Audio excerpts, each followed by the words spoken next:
Coucou tout le monde, on se retrouve aujourd'hui pour une vidéo au sujet des personnes dans le train. Je voulais faire cette petite vidéo parce que comme je vous l'ai expliqué dans une de mes précédentes vidéos, la semaine passée je suis montée à Paris avec mon mari et mon fils, donc nous avons pris le train. À savoir qu'ayant une voiture, nous n'utilisons que très rarement les transports en commun. Et surtout, c'était la première fois que mon fils prenait le train, donc c'était toute une aventure. Bon, alors le premier train, le TER, ça allait. Franchement, aucun souci, il n'y avait pas beaucoup de monde. On est tombé, enfin tombé, façon de parler.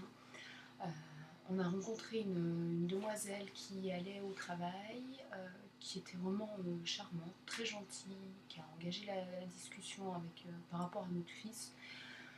Vraiment super sympa, vraiment sans souci.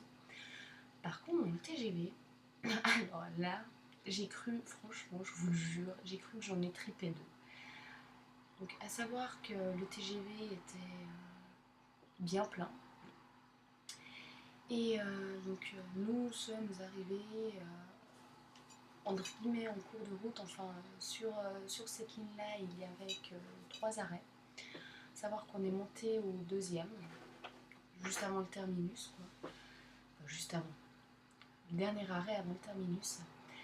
Et nous nous sommes installés avec mon fils d'une année, qui était calme, il avait juste faim, donc un petit peu agité, mais franchement rien du tout de désagréable. Il fallait juste prendre son mal en patience pour 5 minutes, le temps de s'installer, le temps de ranger les affaires parce qu'on avait une grosse valise, plus le sac à manger de mon bébé. Et les 5 minutes là qu'il a fallu attendre, je crois que j'en ai entendu plus que pas possible. Donc je vous explique le contexte. On était vraiment à l'entrée du wagon. On avait les premières places juste après les portes coulissantes. Donc on s'installe. Bien sûr, il a fallu plier la poussette, ranger la valise, placer le sac à manger de telle sorte qu'on puisse quand même y accéder pour prendre, ne serait-ce que pour changer mon fils. Oui, parce qu'en plus, dans les TGV, suivant lesquels, ils disent qu'il y a tout pour changer les enfants. Enfin, c'est des wagons de famille. Alors, que dalle, quoi. J'ai dû changer mon fils sur la banquette, comme ça, devant tout le monde. J'étais juste super mal à l'aise. Mais bon. Et donc, voilà, donc placer le sac à manger pas trop loin, sortir son petit repas et commencer à lui donner. Tout ça nous a pris, allez, vraiment au maximum 5 minutes. Et pendant ces 5 minutes, ça n'a pas arrêté. Il y avait un couple de personnes d'un certain âge, je pense aux alentours de 50 et 60 ans. Et dès qu'on a mis le pied dans le wagon, ça a commencé. Ah, c'est pas possible, un bébé, on va pas pouvoir se reposer, il va pas arrêter de pleurer, il va pas arrêter de crier. Mon fils, à ce moment-là, n'avait encore absolument rien dit, et quand il était agité, il n'a pas crié, il bougeait juste. Il a rien dit, pas pleuré.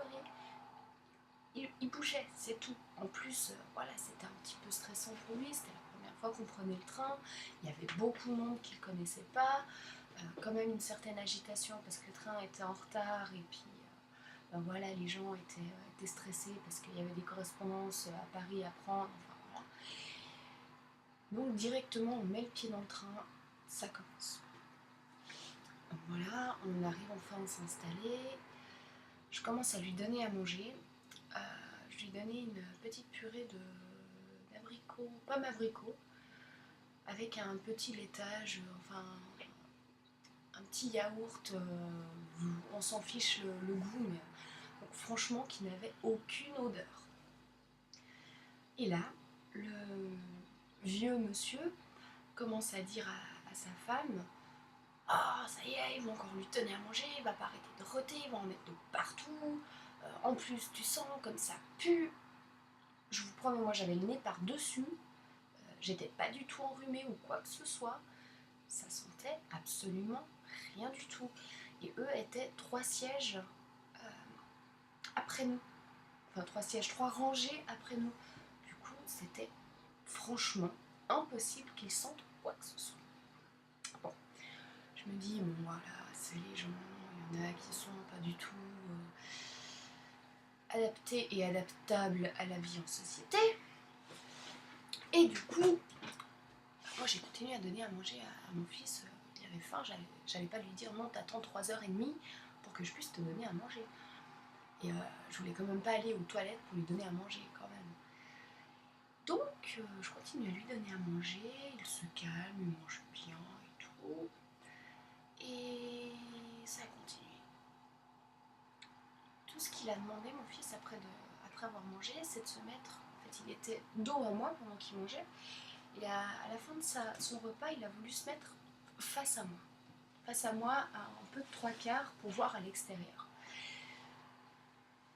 Ça a recommencé, les plantes. Donc voilà, j'ai dit, c'est bon, j'embarque Nolan et je vais faire un tour parce que là, si je reste là, donc ça faisait même pas 20 minutes qu'on était dans le train.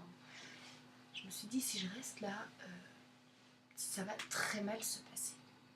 Donc, je vais faire un petit tour. Je reviens. Ce très cher petit couple s'était enfin endormi. Au bout de 3 heures de train, c'était un trajet de 3h30, 3h40 et des petites poussières. Mon fils a commencé quand même à en avoir marre. Il n'arrivait pas à trouver sa place pour s'endormir, il n'arrivait pas à s'endormir. Du coup, j'ai été déplier la poussette qui était juste derrière les portes battantes, donc dans le petit lobby, vous savez, entre deux trains, enfin en deux wagons, enfin entre deux sections de wagons, parce qu'on n'était pas non plus sur les rails. Hein. Et donc je déplie la poussette, je vais rechercher mon fils pour le mettre dedans. Là, miraculeusement, il s'est endormi et manque de peau, moi j'étais devant la porte coulissante. Et il est vrai que sans le voir, je l'ai déclenché 3 fois. Enfin, je l'ai fait s'ouvrir 3 fois. Et alors là, c'est reparti. Ouais, c'est pas possible, vous pouvez pas arrêter d'ouvrir cette porte. Quand même, un peu de respect pour les autres. Je vous promets qu'au fond, moi, j'avais envie de l'envoyer bouler, mais alors, propre en ordre. Et pour finir, pour ne pas faire une esclandre dans ce wagon, je me suis excusée, je me suis déplacée, donc j'étais complètement tordue, au lieu d'être assise, entre guillemets, confortablement, j'étais complètement tordue sur le petit siège d'appoint qu'il y avait à côté de la poussette. Mon fils était enfin endormi, donc j'avais pas non plus envie de le réveiller ou quoi que ce soit. Et quelques secondes après, il y a un passager qui a traversé en rond. Il a déboulé pratiquement de nulle part, mais il a traversé le wagon pour venir. En fait, on était juste vraiment tout devant dans la locomotive, enfin dans le wagon de tête. Et donc, il devait sortir très rapidement vu qu'il avait justement une correspondance à Paris. Et donc, il a déboulé dans le wagon, il a traversé en rond. Et lui aussi s'est fait houspiller par ce couple de personnes d'un certain âge. Mais par contre, lui, il leur est rentré dans le cadre. Alors, bien sûr, le petit couple complètement choqué, abasourdi, outré. Enfin voilà. Je sais pas s'ils avaient passé une mauvaise nuit, ou si c'était une mauvaise humeur tout simplement, ou si c'était leur état naturel. Hein, ça, c'est aussi possible. Mais voilà. Mais n'empêche que pendant la demi-heure, 40 minutes qui s'en est suivi, plus un mot. Et donc ce passager est venu dans le petit lobby où j'étais. Il a vu que mon fils dormait, donc il a fait vraiment tout doucement. Et là, il a engagé la discussion. Et là, c'était le jour et la nuit. Comme la petite dame qu'on avait rencontrée dans le TER, lui très gentil, on a plaisanté, on a discuté et tout. Et on est venu sur le sujet du petit couple. Et tout d'un coup, j'ai éternué. Ça peut arriver. Et j'ai redéclenché la porte. Le vieux monsieur s'est remis à pester, à crier râler. Et là, ce monsieur l'a remis en place, mais à leur propre ordre, en lui disant que s'il ne supportait pas la vie en communauté, il n'avait rien à faire dans le train. Et surtout, il n'avait rien à faire sur Terre. Bon. Après, on a continué à discuter et tout s'est bien passé. Pendant le voyage du retour, donc on a fait TGV et TER cette fois-ci. Dans le TGV, on s'est retrouvé en face d'un petit jeune très gentil qui a passé son trajet sur son ordinateur avec les écouteurs en train de regarder des films, mais aussi une dame d'une soixantaine d'années qui était grand-maman et avec qui j'ai discuté, toujours via l'intermédiaire de mon fils. Elle m'a demandé quel âge il avait, comment il allait, enfin comment ça se passait, si c'était le premier, enfin voilà, des petites questions tout à fait anodines. Et on a commencé à vraiment discuter. Donc sur les 3h40 environ de trajet, on a bien discuté 1h30. Et à la fin du trajet, cette personne d'un certain âge, cette grand-maman, m'a dit quelque chose qui m'a vraiment touchée. Parce qu'à savoir que pendant ce trajet-là, mon fils a été beaucoup plus agité. Il en avait marre. C'était le deuxième jour qu'on passait dans le train. Il avait bien dormi, mais quand même, il y avait eu beaucoup de choses. Paris, c'est quand même une ville que personnellement, je ne trouve pas adaptée aux enfants. Enfin, par rapport au bruit, par rapport à la pollution, par rapport à tout ça. C'est pas la seule ville, hein. Mais voilà, il a eu énormément d'informations, il a vu énormément de monde. Donc du coup, c'est vrai que pour le trajet du retour, il était un peu plus agité, un peu plus à se lever, s'asseoir, se lever, s'asseoir, se lever, s'asseoir. Dans les bras de papa, dans les bras de papa. Enfin voilà, vous voyez le topo. Et donc, à la fin du trajet, cette grand-maman m'a regardée et m'a dit, en tout cas, félicitations.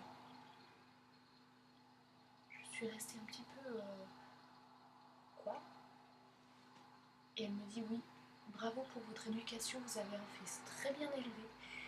Et on l'a pas entendu. Il a été adorable tout le long du voyage.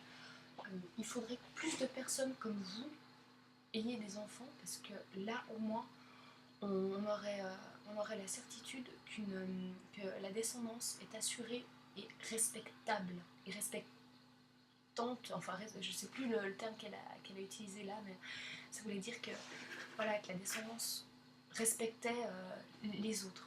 Et c'est vrai que ça m'a énormément touchée déjà, parce que moi je le trouvais très agité, mais en même temps ça m'a surprise, parce que c'est la première fois qu'on me le disait. Alors que souvent on me dit que je suis trop protectrice, que mon bébé, c'est un amour, oui, mais qu'il a vraiment besoin de bouger, comme tous les enfants. Donc voilà, en fait cette petite vidéo était juste pour dire que dans le monde, oui, il y a des super personnes et des emmerdeurs, fait fini. Il y en a de temps en temps qui sont un petit peu les deux.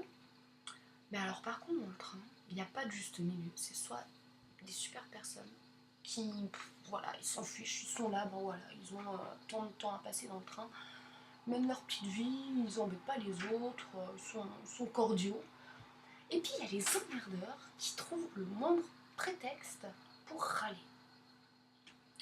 Donc voilà, si vous aussi vous avez des petites histoires comme ça sur le train, sur les transports en commun, ou sur aussi des remarques positives ou négatives qu'on vous aurait fait par rapport à votre ou vos enfants, n'hésitez pas à me les mettre en commentaire et éventuellement je pourrais en parler dans une autre vidéo. Bye bye!